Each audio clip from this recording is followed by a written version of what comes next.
Hi hello అండి, నేను మీ సుధను. నేను బాగున్నాను, మీరు కూడా బాగుండాలని మనస్ఫూర్తిగా కోరుకుంటున్నాను. ఈరోజు శ్రీపురంలో ఉన్నామండి. గోల్డెన్ టెంపుల్లో లక్ష్మీ అమ్మవారిని దర్శనం చేసుకుందామని ఇక్కడికి వచ్చాము. అంటే కంచి వెళ్ళాక ఇక్కడికి వచ్చామన్నమాట. నెక్స్ట్ గోపూజతో నుంచి స్టార్ట్ అవుతుంది. గోపూజ చేశాక అమ్మవారికి అర్చనలు అభిషేకాలు అనేది స్టార్ట్ అవుతాయంటండి. ఇక్కడికి వెళ్ళేసరికి మేము 3 అయింది. 3 అయ్యేసరికి ఇంకా మేము స్నానాలు అవన్నీ అయిపోయాక అక్కడ ఇంకో విశేషం ఏంటంటే అండి, 70 కిలోల బంగారంతో అమ్మవారి విగ్రహం ఉంటుంది.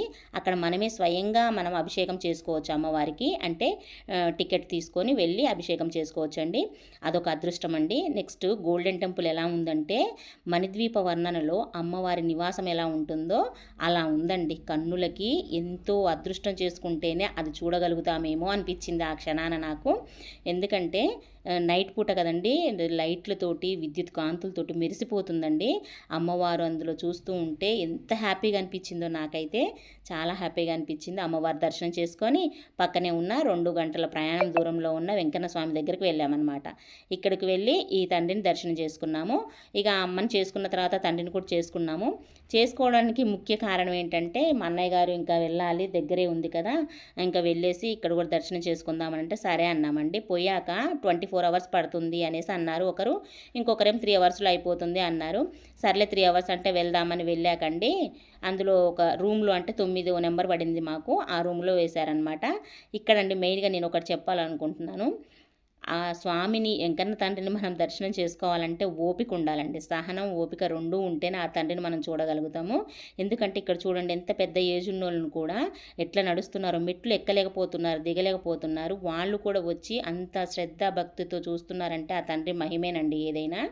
ఆ తండ్రిని చూడాలంటే నాకు తెలిసి ఓపిక, సహనం 2 ఉంటేనే చూడగలుగుతాము. ఎందుకంటే ఒక్కొక్కసారి శుద్ధి చేయాలి, అభిషేకాలు ఎక్కువ ఉన్నాయి అన్నప్పుడు చాలా టైం పడుతుంది.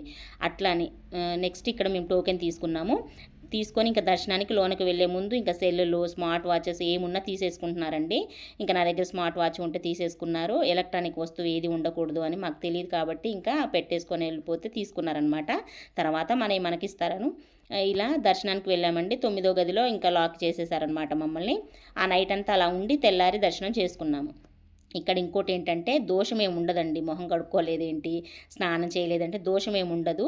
అందుకని ఇంక అట్లా దర్శనం చేసుకొని వెళ్ళిపోయామన్నమాట. నెక్స్ట్ గోవిందరాజు టెంపుల్కి వచ్చాము. ఇక్కడ కూడా దర్శనం చేసుకుందామంటే మేము వచ్చేసరికి 5:30 అలా అయిందండి.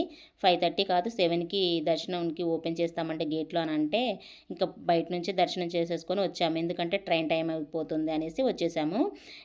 దర్శనం చేసుకున్న తర్వాత చిన్న షాపింగ్, కొంచెం టైం ఉంటే షాపింగ్ చేద్దామనేసి అనుకున్నాము. అక్కడ బయటకు వచ్చి చూస్తేనండి పెద్ద బ్రాస్ ప్రపంచమే ఉందండి ఇక్కడ. ఎంత వింతగా అనిపించిందో. ఎందుకంటే అక్కడ లేని వస్తువు లేదండి. తిరుపతిలో కూడా ఉన్నాయి, కానీ ఏంటంటే అక్కడ కొంచెం ఎక్స్పెన్సివ్ అనిపించింది. ఏది అడిగినా కూడా చాలా రేట్ అనిపించింది నాకు. ఇక్కడైతే నాకు చాలా రీజనబుల్ అనిపించిందండి రేటు. అదే మా దగ్గరలో అడిగాము, ఇక్కడ మా కొత్తగూడెంలో అడిగితే కూడా ఎక్స్పెన్సివ్ అనిపించింది రేటు. అక్కడ ఇంకా మేము తీసుకున్న చిన్న వస్తువులైనా కూడా కొంచెం మంచిగానే అనిపించి తీసుకున్నాం అనమాట. ఎందుకంటే అన్ఎక్స్పెక్టెడ్గా ప్రయాణం కదా ఇది, మాకు అనుకోకుండా జరిగిన ప్రయాణం కాబట్టి కొంచెం డబ్బులు చూసుకొని ఇంకా ఖర్చు అనేది పెట్టుకోవాలి కదా, అందుకని ఇలా తీసుకున్నాం అనమాట. ఏమేమి తీసుకున్నాను అనేది కూడా మీకు వీడియో షేర్ చేస్తానండి. నెక్స్ట్ వచ్చేసి ఇంకా మా వదిన వాళ్ళు కూడా కొన్ని తీసేసుకున్నారు వస్తువులు కావాల్సినవి. ఇంకా ప్రసాదాలు, నైవేద్యాలు అవన్నీ తీసేసుకున్నాము. ఇంకా ఇక్కడ డిస్ట్రిబ్యూషన్ చేయాలి కదా అందరికీ అనేసి. ఈ విధంగా ఇక్కడ లేని వస్తువు ఏం లేదండి. దేవుళ్ళకి సంబంధించిన ప్రతి ఒక్క ఐటెం ఉంది. డెకరేషన్కి సంబంధించిన బ్యాక్గ్రౌండ్ డ్రాప్స్ ఇవన్నీ చాలా ఉన్నాయండి.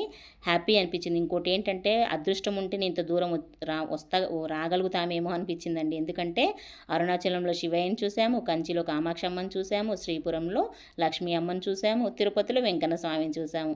ఇంతకంటే ఏం కావాలండి ఈ జన్మకి? ఇది చాలదా తండ్రి అనిపించింది అనమాట.